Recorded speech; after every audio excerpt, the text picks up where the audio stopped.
গৃহপর্বে সিরিয়ালে আজকের পর্বে আপনারা দেখতে পাবেন সাজের জন্মদিন। আর তখন সবাই সাজের জন্মদিনের বাড়িঘর সবকিছু সুন্দর করে সাজিয়ে গুছিয়েছে। আর সব গেস্টরা আসলে তখন বলে, মোহনা সত্যি বিশেষ রয়, একটা কথা মানতে হবে যে আজকের দিনে আপনি আপনার মেয়ে সাজকে এমনভাবে মানুষ করেছেন, ভাবতেই পারা যায় না।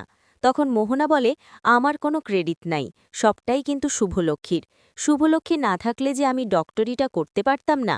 তখন শুভলক্ষ্মী এসে বলে, না না, এটা কোনো কথা না, এখানে করে ওর দুই পিসি, ওর জেঠু সবাই আছে, সবাই ওকে খুব ভালোবাসে আর যত্ন করে। এদিকে সাজ লিপস্টিক পরে আর মনে হয় যে ওকে যেন কেউ ফলো করছে। বারবার পেছনের দিকে ঘুরে ঘুরে তাকায় আর বলে, কেন আমার এরকম মনে হচ্ছে। এসব বলে এদিকে তখনও বাইরে বেরিয়ে আসতে যায়। আর তখন দেখে যে কেউ নেই। তখন একটা ইট ছুঁড়ে ওদিকে মারে।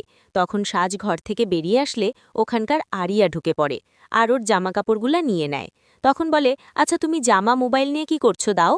তখন বলে, না বেবি, আর কিচ্ছু দিয়ে আসবে না, বলে ওকে ঘরের ভেতরে রেখে আরিয়া ওর জামাকাপড় নিয়ে ঘর থেকে বেরিয়ে চলে আসে। এইদিকে তখন বারবার কেটে সবাই বলছে, এখনও তো বার্থডে গালি আসলো না, কেক চলে আসলো।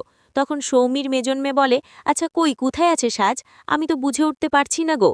এসব বলে তখন ঠিক সাজও নিচে নেমে আসে। আর তখন সাজ নাচতে নাচতে আসলে সবাই অবাক হয়ে যায়। সবাই ভাবে যে ওটা আরিয়াকে সাজ ভাবছে, কারণ মুখোশ পরে আছে তো বুঝতে পারছে না ওটা আরিয়া নাকি সাজদা।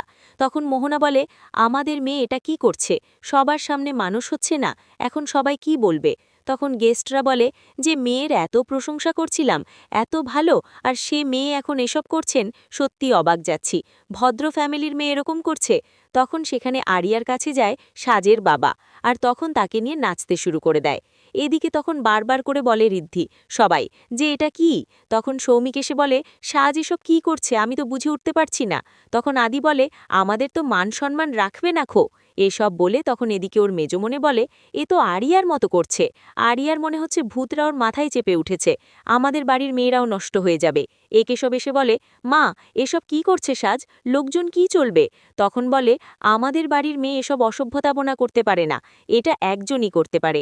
তুই এক কাজ কর কেশব, তুই এদিকটা সামলে, আমি ওদিকটা দেখছি। বলে তখন ওদিকে শুভলক্ষ্মী সিঁড়ি দিয়ে উঠতে গেলে সেখানেও চলে আসে আরিয়া, নাচতে লাগে। তবুও ওখান থেকে শুভলক্ষ্মী বেঁচে যায়। এদিকে আরিয়ার সব বন্ধুরা চলে আসে আর তখন আরিয়া ইশারা করে ডাকতে থাকে। এদিকে শুভলক্ষ্মী সাজ সাজ করে ডাকে। তখন সেখানে দরজাতে বাড়ি দেয় আর বলে, একটা কথা বলি মামনি, তুমি একটু বুঝতে পারলে না যে ওটা আমি, না তা ও আমাকে আটকে রেখে চলে গেছে, তুমি আমাকে খুঁজতেও আসলে না কেন, এরকম করলে কেন মামনি। তখন বলে, চোখ মোচ, একটু কান্নাকাটি করবি না, চল ভেতরে। এদিকে দেখা যায় যে আরিয়ার সব বন্ধুরা আছে আর নাচানাচি শুরু করে। এদিকে ঋষি কেশব সবাইকে নিয়ে ওরা যতানাই করতে শুরু করে দেয়। সবাই চোখে খুব জিনিসগুলা খারাপ লাগে আর খুব বাঁধে। আর এদিকে সাজ তখন বলে, মামনি, আমার জন্মদিনটা আরিয়া এভাবে নষ্ট করে দিল, আমি কিভাবে লোকজনের কাছে যাব বলো, কেন এরকম করলেও আমার সঙ্গে, আমি তো বুঝতে পারছি না। তখন শুভলক্ষ্মী বলে, সাজ তুই শান্ত হ, কিছু হয়নি এখনো, তোর জন্মদিন হবে, তুই রেডি হয়ে নে, আমি তোকে নিচে নিয়ে যাব। এসব বলে এদিকে ওর বন্ধুরা সব বয়স্ক মানুষদের সঙ্গে অসভ্যতা বনাম করে। তখন সৌমিত এসে বলে, ওনাকে ছেড়ে দেয়, ওনার প্রতি এরকম ঘটনা। তখন হাত জোর করে সৌমি সবার কাছে বলে, আই এম সরি, আমার মেয়ের জন্য দুঃখিত, আমার মেয়ে এসব ব্যবহার করছে। তখন আরিয়া আবার নাচতে শুরু করে দেয়। আরও বন্ধুরা সবাই মিলে আর বলে, এসব কি হয়েছে, এই কারণ তোর পার্টিটা একটু নষ্ট করে দিচ্ছে। তখন সেখানে আদিরার কাছে একটা লোক আসে আর বলে, আচ্ছা মিস্টার রয়, আমাদেরকে ডেকে বাড়িতে এসে অপমান করার মানেটা কি, আমাদেরকে এভাবে অপমান করছেন কেন, আপনার মেয়ে সব কি করছে। তখন কেশব বলে, স্যার সরি, আমরা দেখছি সাজ কি যেন এরকম করছে, তাই এখানে একটু শান্ত হয়ে থাকুন। এসব বলে তখন আরিয়ার বন্ধু বলে, এসব কি হয়েছে, আজকে আমাদের জন্মদিন, জন্মদিনের বাড়িতে কেক কাটতে হবে, আর এখানে এসব করছে। আরিয়া চল, সরি বলে আরিয়ার নামটাকে সবাই সাজ বলে আর বলে, চল জন্মদিনের কেক কাটতে হবে। তখন জন্মদিনের কেকের কাছে যায় আর ওরা কেকটা হাতে করে তোলে আর তখন আরিয়ার মাথার উপর তুলে রাখে আর সবাই চারিদিকে ঘুরতে থাকে। কিছুক্ষণের পরেই কেকটা মাটিতে ফেলে দেয়। তখন আদিরা ঠাম্মা যেয়ে বলে, দিদিভাই তুমি এটা কি করলে। তখন আরিয়া সাজের মতো করে কথা বলে আর বলে, একটা কথা বলি ঠামঠাম, আমি কি করতাম, আমি তো মামুনি ছাড়া কিচ্ছু পারে না, আমি তো মামুনি ছাড়া কিচ্ছু জানি না, মামুনি তো আমাকে সবকিছু করে দেয়, সবকিছু শিখে দেয়, মামুনি তো নেই, তাই এখানে কেকটা পড়ে গেছি, সরি ঠামঠাম, আমি বসাতে পারিনি। এখন এদিকে তখন হৃদয় সিং বলে, এই কণ্ঠটা তো সাজের মতো লাগছে না, এটা তো মনে হচ্ছে আরিয়ার কণ্ঠ। কেন এরকম মনে হচ্ছে? এদিকে তখন আরিয়াকে ফোন চলে আসে বাবার, আর তখন বলে বাবা তো ফোন করেছে। তখন সেখান থেকে আরিয়া বেরিয়ে চলে যায়, আর তখন সৌমিকে বেচতে বেচতে যেতে গেলে মোহনা ওকে বাধা দেয়। এখানে আরিয়া বাইরে আসার বলে বাবা ফোন করেছে। তখন ফোনটা ধরে বলে, আরিয়া তুমি কোথায় আছো?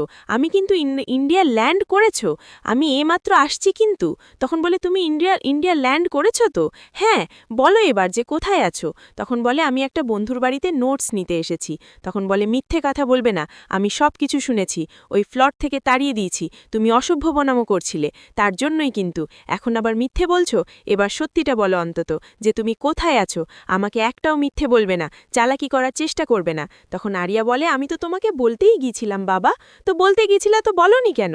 এদিকে সাজ শুভলক্ষ্মীকে গিয়ে বলে আমি কি করব এখন, নিচে আমাদের গেস্টরা সবাই ভাবছে যে ওটা আমি নাকি সবার সঙ্গে অসভ্যপনামো করেছি, আমি তো এখন লোকের সামনে যেতেও পারবো না গো, আমি এখন কি করব আমি বুঝে উঠতেই পারছি না গো। তখন বলে কেন এরকম করছিস তুই? ঠিক তখনই শুভলক্ষ্মীর কাছে একটা ফোন আসে, আর ফোনটা শুভলক্ষ্মী বলে বারবার কে ফোন করে বলে কেটে দেয়। তখন বলে শোন, কেউ কিছু ভাববে না গো, আমি সব কিছু বুঝিয়ে দিব, তুই এখন শান্ত হয়ে নিচে চল। এদিকে আবারও শুভলক্ষ্মীর কাছে ফোন আসলে বলে আবার কে ফোন করছি, তুই এক কাজ কর তো সাজ, তুই শান্ত হ আর গিয়ে জলটা খেয়ে না, আমি ফোনটা ধরি। বলে ফোনটা ধরলে বলে আপনার মেয়ে সিরি কার কাছে আছে আমি জানি। তখন শুভলক্ষ্মী বলে আপনি কি বলছেন, এটা কোথায় আছে, কার কাছে আছে? আগাম পর্বে দেখতে হবে যে আকাশ চলে এসেছে মোহনা মোহনা করতে চিৎকার করছে। আর তখন শুভলক্ষ্মী বলে আকাশ, আমার মেয়ে কোথায় বলে দাও, কোথায় লুকিয়ে রেখেছ? বলে তখন আদ্রত আকাশের কলারটা ধরলে সেখান করে চলে আসে আরিয়া আর ড্যাড বলে ডাকতে। তখন শুভলক্ষ্মী বলে তাহলে কি আরিয়াই আমাদের হারিয়ে যাওয়া সিরি নাকি? কি অবাক হয়ে যায় সবাই। তো আজকের পর্বটা কেমন হয়েছে?